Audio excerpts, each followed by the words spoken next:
이 시편에 있는 이 말씀을 가지고 절망의 언덕에서 주님을 바라보다라는 제목으로 하나님의 말씀을 증거하도록 하겠습니다.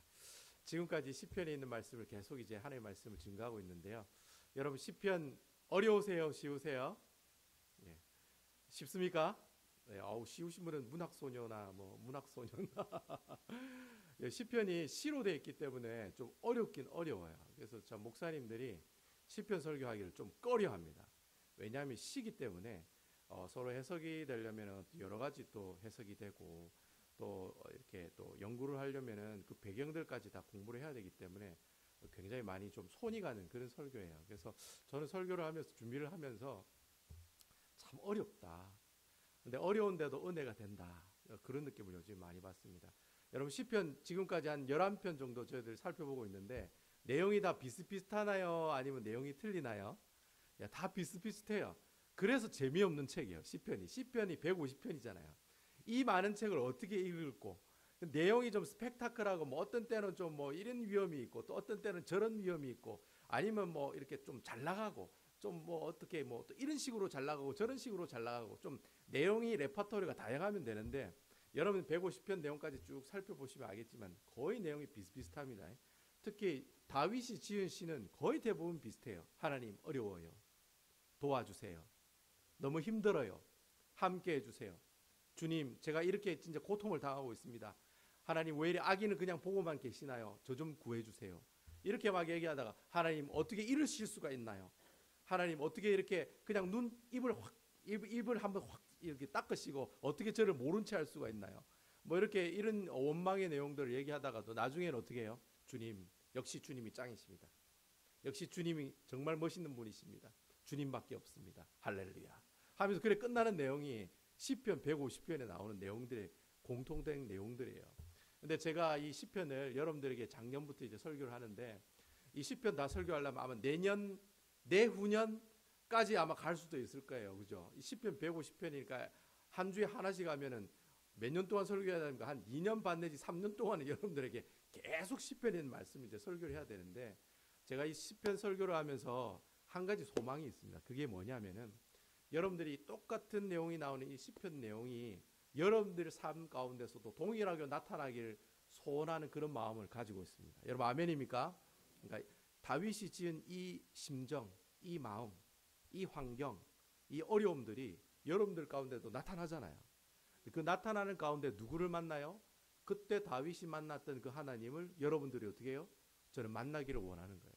그래서 여러분들이 어렵고 힘들 때마다 다윗이 하나님께 시를 지어서 그 어려움들을 얘기하고 하나님을 찬양했던 것처럼 여러분들도 동일하게 시편을 보면은 하나님께서 나에게 이렇게 함께 하시고 내가 지금 사업을 하고 직장 생활을 하고 또 내가 어려운 어떤 일을 하고 있는 가운데서도 하나님께서 어떻게 해요?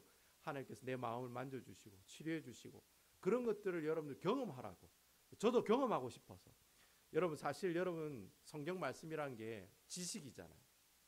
깨놓고 얘기하면 지식이잖아요. 그래서 여러분 교회에서 성경 공부도 하고 제자 훈련도 하잖아요. 그래서 여러분들이 하나님이 누구인지를 잘 알고 계세요. 예수님이 누구인지는 잘 알고 계세요. 근데 그 하나님과 예수님이 여러분들이 일하고 있는 뷰티 서플라이는 어떻게 역사하시는지 여러분들이 일하고 있는 그 학교, 세탁소, 청소일 그리고 여러분들이 일하시는 얼트레이션, 픽업 세탁소에서 일하시는 그리고 여러분들 때로는 일을 안 하시고 집에 계시든지 간에 그곳에서도 동일하게 어떻게 해요? 다윗이 만난 하나님을 어떻게 해요? 내가 만날 수 있다는 거예요. 그래서 그런 모습들을 여러분 경험하시라고 저도 경험하고 여러분들도 경험하고 말씀이 말씀으로 남는 게 아니라 아까 오늘 우리 원집사님이 기도하셨듯이 말씀이 들음으로 나잖아요. 듣는 것으로 끝나는 게 아니라 그 말씀을 들고 밖에 나갔더니 하나님이 이렇게 역사하셨습니다라는 그런 고백과 간증이 있기를 원하는 마음으로 제가 이 시편 설교를 시작하게 됐거든요. 그래서 저는 이 시편의 하나님이 여러분들이 하나님 되기를 원하고 또 이 시편의 하나님이 제 하나님이 되셔야 돼요. 제가 그냥 달랑 일주일에 한 번 여러분에게 설교하고 끝난다 해서 야 오늘 설교 끝났구나 다음 주에는 무슨 설교 준비하지 그게 아니라 시편 10편에서도 하나님께서 만나게 해주시고 시편 11편을 통해서도 또 다른 하나님 만나게 해주시고 다음 주에 있을 시편 12편에 있는 말씀을 통해서도 그 하나님께서 나에게 주시는 그 말씀을 통해 내가 은혜 받고 그 말씀대로 살아간다면 아마 이 시편 설교가 끝나는 그 시점에는 여러분들이 여러분들이 살고 계시는 가운데서도 누구를 만나요? 분명히 주님을 만날 거라고 저는 확신한다는 거죠. 그런 마음을 가지고 시편 설교하고 있거든요. 그러니까 자아가 왜 저래만 계속 시편만 설교하나 뭐 이런 생각하지 마시고, 어쨌든 그 다윗이 만났던 하나님, 그 시편 기자가 그 글을 썼을 때 만났던 그 예수님, 성령님, 그 하나님 만나신 여러분 되시기를 주님의 이름으로 축원을 드리겠습니다. 여러분, 오늘 이 시편 11편의 이 시는요, 다윗이 지은 시입니다. 근데 이 다윗이 어떠한 상황을 만나든지 항상 누구를 바라봐요? 항상 하나님을 바라봐요. 오늘 시편 11편도 보면은 하나님을 바라보는 다윗의 모습을 볼 수가 있어요. 참 다윗은 개인적으로 생각해도 대단한 사람인 것 같아요. 참 보통 고난이 오면은 고난만 쳐다보잖아요. 내게 내 몸에 암이 생기면 암만 쳐다봐요. 여러분, 그 암 박사가 어떤 사람이 암 박사인지 아세요? 암을 치료하는 의사가 박사가 아니라 암 가지고 있는 사람이 암 박사입니다. 예? 맞지요? 고혈압 가지고 있는 사람이 고혈압 전문가입니다. 뭘 안 먹어야 되고, 김집사 그거 먹으면 안 돼, 죽어, 그거 먹으면 안 돼, 아스피린은 뭐 먹어야 돼, 이 약을 먹어야 돼, 이 약을 먹어야지 네가 나을 수 있어. 병을 가지고 있는 사람이 그 병 전문가가 된다고. 그렇지 않습니까, 여러분? 그래서 여러분, 보통 사람이 고난이 오면은 고난만 보게 돼 있거든요. 병만 보게 되고, 그리고 내가 사업을 하다가 쫄딱 망하면 사업을 쫄딱 망한 그것만 봐요. 사람은, 목사인 저도 목회를 실패하면 목회 실패한 것만 보지, 목회 그 실패한 그 너머에 계시는 하나님은 못 본다라는 거예요. 사람이 그런 고난과 아픔이 오면은 항상 그 앞에 있는 그 문제만을 보는데, 다윗은 어때요? 그렇지 않다는 거예요. 다윗은 항상 그런 어려움이 오고 절망의 언덕을 지나갈 때마다 그 언덕 너머에 계신 누구를 봐요? 하나님을 볼 줄 아는 사람이 바로 다윗이라. 그래서 다윗이 정말 위대한 사람이고 하나님 마음에 합한 사람에게 칭찬받는 사람이 되었다라는 거예요. 그래서 다윗의 시를 공부하면 공부할수록 정말 이 사람 너무 대단하다는 그런 생각을 너무 많이 하게 돼요. 그리고 나도 다윗처럼 그래 살아야 되겠다, 그런 생각을 많이 하게 됩니다. 그래서 하나님이 나와 함께 하심을 확신하고, 어렵지만 다윗이 엄청나게 어려웠잖아요. 왕이 되기 전에도 어렵고 왕이 돼서도 어렵고, 그렇지만 그 어려운 가운데서도 그 상황을 잘 이겨내고 나중에는 다윗이 어떻게 하고 있나요? 하나님을 찬양하고 있다. 그 삶이 내 삶이 되기를 주님의 이름으로 축원드리겠습니다. 사업이 망해도, 내 몸에 암이 있어도, 우리 집구석이 막 홀딱 망해도 어떻게 해요? 사랑하는 사람이 먼저 하늘나라에 가더라도 어떻게 해요? 그 어려운 가운데서 누구를 봐요? 하나님을 본다는 거예요. 그 하나님을 보고 그 하나님을 마지막에는 어떻게 해요? 찬양한다는 거죠. 그래서 여러분, 우리가 이 시편 11편의 말씀을 읽어보시면은, 아, 내가 어려움을 받았을 때, 내가 참 힘들고 어려울 때 어떻게 이것을 이겨내야 되겠다, 어떻게 하나님을 내가 찾고 그 하나님을 쫓아가야 되겠다, 그런 내용들이 아주 임팩트하게 짧게 잘 표현하고 있는 시가 바로 시편 11편에 나오는 시예요. 그래서 이 시편 11편은 굉장히 유명한 시예요. 어렵고 힘들 때마다 항상 목사님이 설교하는 설교 말씀에 항상 이 시편 11편이 나와요. 그 정도로 내가 어렵고 힘들 때마다 이 어려움들을 어떻게 이겨낼 수 있을까요? 어떻게 할 수 있을까요? 극복할 수 있을까요? 그리고 또 이것을 어떻게 뛰어넘을 수 있을까요? 그런 지혜가 담겨있는 시가 바로 시편 11편에 나오는 말씀이라는 거예요. 오늘 본문의 말씀을 보니까 다윗이 처음에 그렇게 얘기하고 있습니다. 내가 여호와께 피하였거늘, 이렇게 먼저 얘기하고 있어요. 그래서 다윗의 인생을 살아가면서 자신이 어렵고 힘들 때마다, 시련이 왔을 때마다, 환란이 왔을 때마다 가장 먼저 한 게 뭐냐? 심플합니다. 누구를 찾아가요? 누구에게 피해요? 가장 먼저 주님께로 피했다라는 거예요. 내게 어려움이 오고 힘든 일이 오고 고통스러운 일이 오고 걱정과 근심이 오면 사람에게 찾아가는 게 아니라 누구에게 가요? 하나님께로 가서 거기에 피했다라는 거예요. 나의 피난처가 되시는 분이 누구예요? 하나님이시라는 거죠. 그래서 다윗이 오늘 여기 보니까 내가 여호와께 피했다라는 말을 처음부터 하고 있는 거 보니까 아마 다윗이 누구의 도움을 받아야 하는 그런 상황에 있었던 것 같아요. 그래서 아주 어려운 상황에 있었다는 거죠. 그래서 그 어려운 상황을 2절에 보면 그렇게 표현하고 있어요. 악인이 활을 당기고 화살의 시위에 먹이며 마음이 바른 자를 어두운 데서 쏘려 하는도다. 그래서 오늘 본문에 이게 마음이 바른 자라면 다윗 자신을 얘기하고 있어요. 다윗 자신이 마음이 바른 자라는 거죠. 근데 이 누군가가 자신에게 활을 쏘려고 하고 있다는 거예요. 근데 낮에 활을 쏘는 게 아니라 언제 활을 쏴요? 밤에 활을 쏜다고 되어 있어요. 그러니까 여러분, 누가 나한테 저 뒤에서 말이죠. 우리 박 집사님이 저에게 앙심을 품고, 절대 그런 일이 없습니다만 예를 들어서 박 집사님이 앙심을 품고 내를 죽이겠다고 화살을 이렇게 탁 이렇게 쏘려고 이렇게 탁 이렇게 경상도 사투리로 꼬라본다고 그러죠. 탁 꼬라보고 있으면 제가 그 모습을 보면 어떻게 해요? 피해요, 안 피해요? 피할 수 있다는 거예요. 왜냐, 보이니까. 뭐 화살 나면 이렇게 샥 뭐 날라오든지 뭐 이런 손으로 잡든지 그런 일은 없겠습니다만 어쨌든 뭐 피할 수 있다는 거예요. 근데 누군가가 숨어서 밤에 다윗을 이래 보고 다윗을 쏘려고 하고 있다는 거예요. 그러니까 여러분, 화살이 어디로 날라오는지를 모르니까 어떻게 해요? 불안한 거예요. 화살이 뒤에서 날라오는 건지 앞에서 날라오는 건지 아니면 저 넘어서 저 피아노 뒤에서 날라오는지 모른다는 거예요. 그러니까 다윗이 너무 불안하다는 거예요. 너무 불안하니까 그 불안한 마음을 가지고 어디로 피해요? 하나님께로 피했다라. 다윗이 지금 그렇게 얘기하고 있다는 거예요. 그래서 여러분, 이 다윗이 이렇게 하나님께 피했는데 왜 하나님께로 피했느냐? 이유가 있을 거 아닙니까? 하나님께 어떠신 분이니까 피했을 거 아니에요. 그 이유가 어디에 나오느냐면 4절에서 5절 말씀에 그 이유가 나와요. 내가 왜 하나님께 피했느냐? 그 이유가 쭉 한 4가지 정도로 쭉 얘기하고 있어요. 첫 번째는 뭐라고 얘기합니까? 하나님이 우리 성전이 되시기 때문에 내가 피했다는 거예요. 하나님께서 성전에 계시니까, 아마 다윗이 성전에 가서 피했는지도 모르겠어요. 어쨌든 성전에 누가 계세요? 하나님이 계시니까 골로 피난했다, 그렇게 얘기하고 있어요. 그리고 두 번째는 하나님은 하늘 보좌에 앉아 계시는 분이기 때문에 피했다라고 얘기하고 있어요. 그러니까 하나님께서 하늘나라의 보좌에 딱 앉아 계셔가지고 누구를 지켜보고 있어요? Watching me, 나를 보고 있다는 거예요. 그러니까 나를 계속해서 보고 계시니까 내가 어떻게 해요? 하나님께로 피했다, 그렇게 얘기하고 있어요. 그리고 세 번째는 주님의 눈동자를 우리를 어떻게 해요? 살펴보시고 꿰뚫어 보시고 계신다는 거예요. 그 성경은 감찰하신다는 얘기로 이렇게 표현하고 있는데, 주님께서 주님의 눈으로 우리를 어떻게 해요? 피난해가는 그 다윗을 끝까지 살펴보시고 지켜보시고 꿰뚫어 보신다는 거예요. 그냥 뭐 대충해서 자가 우리 집에 피신해 왔네, 그런 정도로 보시는 것이 아니라 다윗이 왜 피하는지, 어떻게 피했는지, 어디로 피했는지, 어떻게 무슨 생각을 가지고 피했는지 그 마음까지도 어떻게 해요? 하나님이 다윗을 꿰뚫어 보고 계신다는 거예요. 그런 분에게 어떻게 해요? 피해 가셨다라는 거예요. 나를 너무 잘 아니까, 나를 너무 잘 아시는 그분에게 어떻게 해요? 피난해 갔다라고 얘기하고 있는 거예요. 그리고 마지막에는 뭐라고 얘기합니까? 의인은 연단하시고 악인은 미워하시는 분이시기 때문에. 그러니까 다윗이 인생을 살아가면서 보니까 분명히 하나님께 말씀에 순종하는 사람은 어떻게 해요? 하나님이 구원해 주시고, 그리고 하나님 말씀에 불순종하게 살아가는 악인은 어떻게 해요? 미워하시고 멸하게 하시더라. 옛날에 자기가 경험했을 때는 악인은 미워하시고 의인은 사랑하시더라.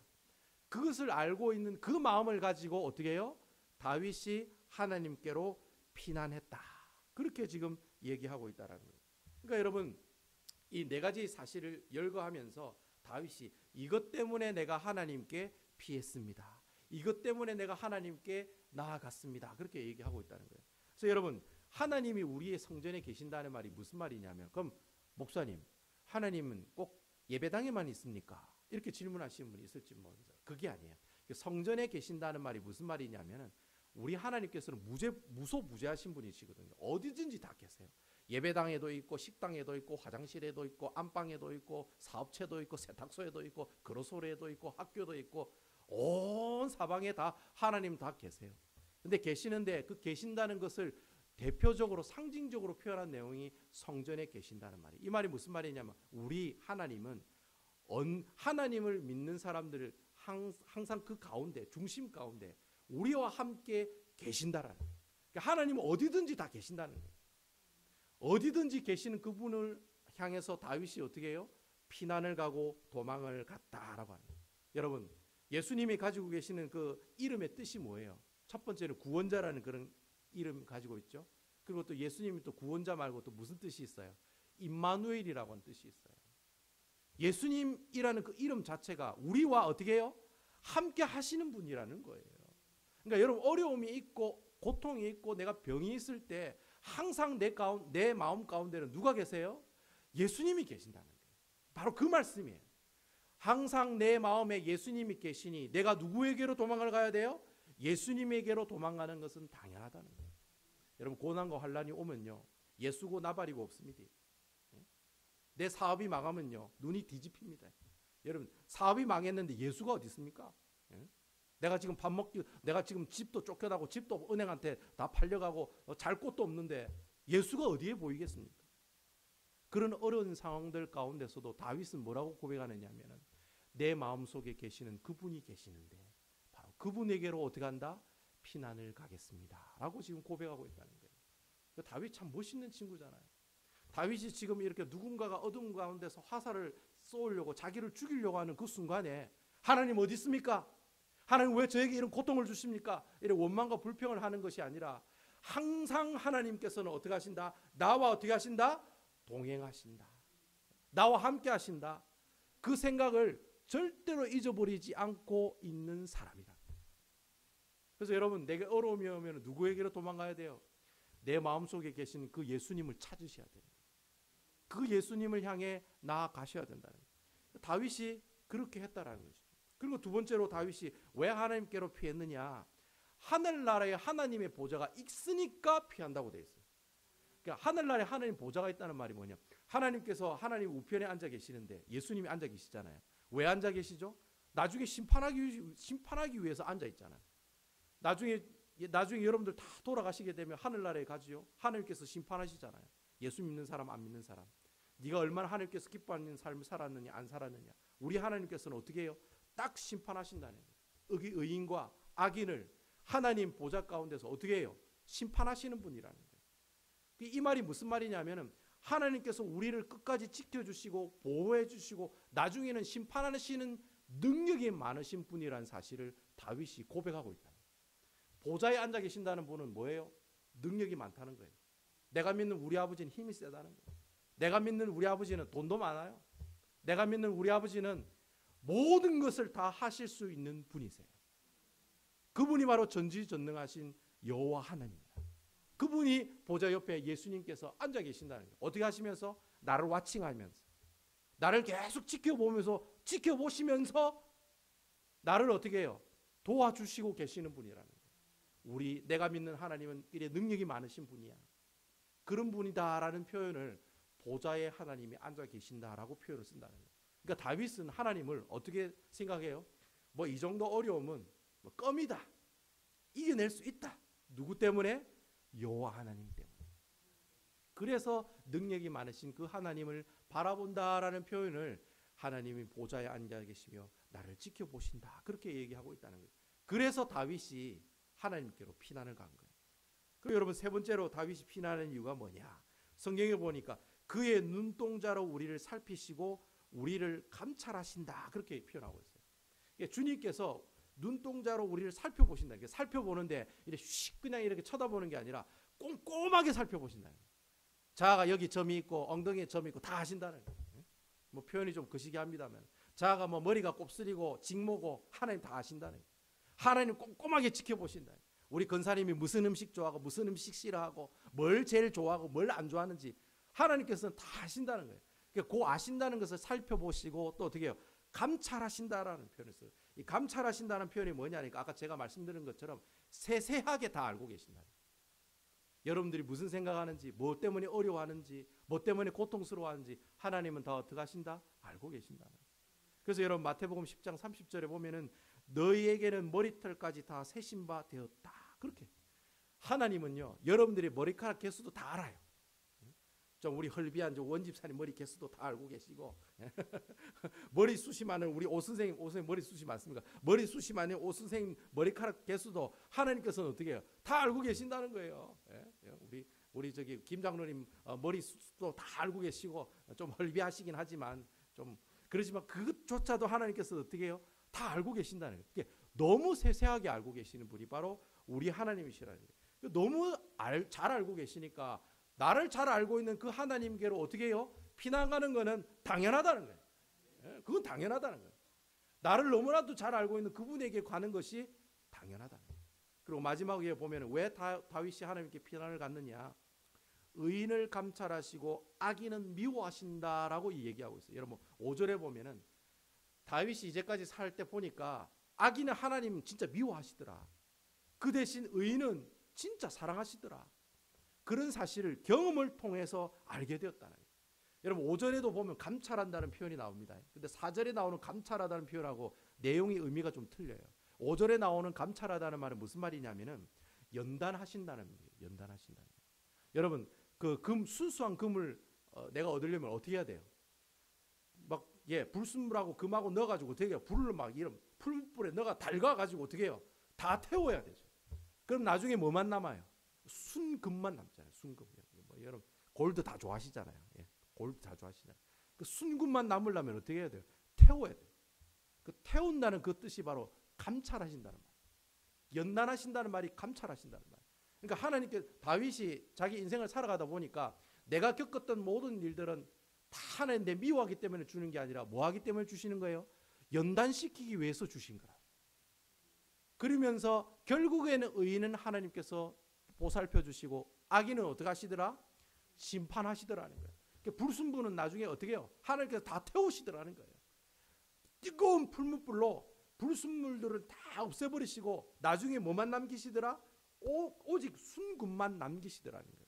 그분이 바로 하나님이시니까 다윗이 바로 그분에게 어떻게 해요?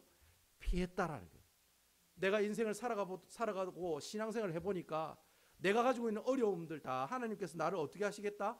순금으로 만드시기 위해서 주시는 환경이지 나를 미워하기 때문에 주시는 환경이 아니다라는 거예요. 그렇기 때문에 이 다윗이 누구에게 가요? 하나님께로 피난 갔더라. 그렇게 얘기하고 있다는 거예요. 그렇게 쭉 이렇게 네 가지를 내가 왜 피난하는지 알아? 바로 이런 것들 때문이야. 하나님 우리 성전이 되시고 하나님 나의 보좌에 앉아 계시고 하늘 보좌에 앉아 계시고 하나님이 눈동자로 나를 꿰뚫어 보시고 살펴보시고 또 하나님께서 내가 살아보니까 악인은 멸하고 의인은 다시 세워주신 걸 내가 알기 때문에 그러한 이유들 때문에 누구를 바라봐요? 예수님을 바라보고 하나님을 바라보고 다윗이 누구에게로 가요? 하나님께로 피난살이를 가더라는 거예요. 그러면서 이 다윗이 6절과 7절에 보면은 이 하나님이 나의 피난처가 되어줬다라는 그 결론을 얘기를 해요. 어떻게 얘기하면 여러분 6절과 7절의 말씀을 보면은 악인은 어떻게 된다고 됐습니까? 불과 유황의 비를 맞는 심판을 받는다고 얘기하고 있어요. 그러니까 쭉 하나님께로 내가 피했더니 그 결론은 그거예요. 악인은 불과 유황의 비를 맞는 심판을 받지만 이 어려움을 이긴 의인은 어떻게 된다고 지금 말씀하고 있어요? 제일 마지막에 보니까 뭐라고 얘기하고 있습니까? 여러분 저 뒤에 7절 맨 마지막에 보니까 정직한 자는 누구의 얼굴을 보리라? 그의 얼굴을 배우리이다. 여러분 결론이 그거예요. 다윗이 하나님께로 피한 결론이 그거예요. 악인은 심판받읍디다. 하지만 나중에 의인은 누구를 바라보더라? 하나님을 바라보더라. 그게 다윗이 우리에게 해주고 싶었던 얘기예요. 그래서 여러분 주님의 얼굴을 본다는 말은 굉장히 중요한 말이에요. 성경에 주님의 얼굴을 본다는 말이 엄청나게 많이 나오거든요. 내가 주님의 얼굴을 봅니다. 이 말이 무슨 말이냐면은 내가 하나님 앞에 나가서 하나님의 은혜로 충만함을 받았습니다. 그런 뜻이에요. 좀 어렵지요? 쉽게 설명하면 그거예요. 내가 성령의 충만함을 받았습니다. 내가 성령 충만함을 받았습니다. 그게 다른 말로 무슨 말이에요? 하나님의 얼굴을 보았습니다. 하나님의 얼굴을 바라봅니다. 그 뜻이 뭐예요? 내가 하나님의 성령의 충만함으로 살아갑니다. 그 말이 바로 그 말이 된다는 거예요. 그래서 내가 성령 충만한 사람으로 살아가게 된다는 결론이 그 결론이 오늘 내용이 이 말씀의 결론이에요. 내게 어려움이 왔어요? 내가 하나님께로 피했어요? 하나님 나에게 어떤 사람으로 만들어 주시기 위해서 성령 충만한 사람, 오직 하나님만 바라보는 사람, 주님만을 바라보는 사람으로 살아가게 해 주셨습니다. 그 결론의 그 고백의 결론이 바로 오늘 시편 11편에 하나님께서 우리에게 해 주시고 싶은 말씀이라는 거예요. 하나님께서 참 내가 인생을 살아가면서 말로 표현할 수 없는 고통과 시험과 환난이 다 와요. 그렇게 오지만은 그렇지만 그럼에도 불구하고 내가 믿는 그 하나님이 내 피난처가 된다는 사실을 어떻게 해요? 온전히 확신하고 믿는 거예요. 그러면서도 어떻게 해요? 분명히 이 어려운 시기를 하나님께서 내가 온전히 하나님을 바라봄으로 이 절망의 언덕을 내가 어떻게 할 수 있다? 뛰어넘어갈 수 있다. 그분이 우리 주님이야 라고 결론 짓고 있는 내용이 시편 11편에 나오는 내용이라는 거예요. 다윗이 그 얘기를 하고 싶은 거예요. 네가 어렵지 힘들지 하지만 하나님을 바라봐. 그러면 하나님께서 너를 성령이 충만한 사람으로 세워주실 거야. 그럼 넌 이겨낼 수가 있어. 그렇게 한번 살아봐. 그렇게 얘기하고 있는 내용이 바로 오늘 시편 11편에 나오는 내용이라는 겁니다. 제가 인생을 살아가면서 1998년 참 중요한 시기였습니다. 뭐 응답하라, 뭐 1988, 뭐 1994 그거 아닙니다. 저에게 1998년은 아주 제 인생의 큰 전환점이 되었던 그런 해였습니다. 제가 1998년에 대학을 졸업했거든요. 대학을 졸업하고 난 다음에 신학대학원에 입학하려고 막 준비를 해서 이제 시험을 치러 학교에 갔어요. 이제 신학대학원 이제 입학하려고 대학을 졸업했으니까. 그래서 1년 동안 열심히 준비했습니다. 뭐 학교 다니면서 열심히 이렇게 공부를 하고 제 생각에는 저는 떨어진다는 생각은 안 했어요. 뭐 제가 그렇다고 뭐 똑똑하고 뭐 공부를 열심히 했다는 그런 얘기는 아니고요. 어쨌든 뭐 자신은 있었어요. 준비를 많이 했기 때문에 뭐 기도도 준비하고 성경 말씀도 많이 보고 연구를 했기 때문에 충분히 합격할 수 있다 생각하고 시험을 치러 갔습니다. 교실에 앉았어요. 근데 갑자기 어떤 늙은 할아버지가 저를 부르는 거예요. 나중에 알고 보니까 학장님이시더라고요. 학장님이 저를 불러요. 문영주 씨, 문영주 형제님 앞으로 나오세요. 그래서 제가 뭣도 모르고 나갔습니다. 잠시 학장실로 가자요. 자기 방에 가재. 자기 방에 가서 딱 앉아서 이제 학장님이 얘기를 하시는 거예요. 좀 애석하지만 당신은 이번에 시험을 칠 수가 없습니다. 그렇게 얘기하는 거예요. 제가 깜짝 놀랐어요. 아니 왜 제가 시험을 칠 수가 없습니까? 그랬더니 학장님이 하시는 얘기가 신학대학원에 입학하려면 세례를 받은 지 3년이 지나야 되는데, 그러니까 36개월이 지나야 되는데 지금 우리 당신은 3개월이 부족하다는 거예요. 예? 3개월이 부족하다는 거예요. 그게 횟수로 보면 3년이에요. 근데 자세히 보니까 3개월이 부족하다는 거예요. 그것도 어떻게 그걸 또 찾아내셨는지 우리 학장님 참 그 수백 명이 시험 치러 왔는데 어째 그 지원서를 다 보고 이 사람이 36개월을 채워졌는지 안 채웠는지 그걸 다 확인하셨나 봐요. 제가 3개월이 부족하다는 거예요. 33개월이라는 거예요. 그래서 33개월이 부족하니까 당신 내년에 시험 치라고. 그러니까 오늘 시험 못 치니까 집에 가라고. 1년 동안 열심히 준비했는데 시험도 못 치고 집에 가라는 거예요. 제가 학장실에서 그 얘기를 듣고 어떻게 좀 안 되겠습니까? 횟수로 3년인데 이래 하니까 안 된다는 거예요. 학장님이 또 막 깐깐하시더라고요. 막. 안 된다고. 앞으로 목사가 될 사람인데 이래 뭐 희죽구리하게 이래 들어오면 되겠냐고. 정확하게 들어와야죠. 뭐 앞으로 목사가 될 사람인데. 그러시면서 내년에 시험 치라는 거예요. 그래서 제가 참 황당한 마음을 가지고 그 학장실에 나와가지고 두벅두벅 걸어가지고 그 교문을 이래 통과하는데 막 오만 생각이 제 머릿속을 막 필름같이 지나가는 거예요. 야, 이거 1년 동안 내가 앞으로 어떻게 살아야 될까? 제가 이제 학교 이제 4년 대학 다니면서 자취 생활을 했거든요. 저희 어머니 아버지가 예수님을 안 믿는 분이시라 제가 4년도 겨우 제가 알아서 돈 벌어서 이렇게 학교를 다녔는데 앞으로 1년 동안 더 재수한다 하면 얼마나 부모님이 싫어하시겠어요. 대학도 졸업한 것이 신대원도 들어가 입학도 못하고 공부를 얼마나 못했으면 입학도 못하고 그러실 거 아니에요.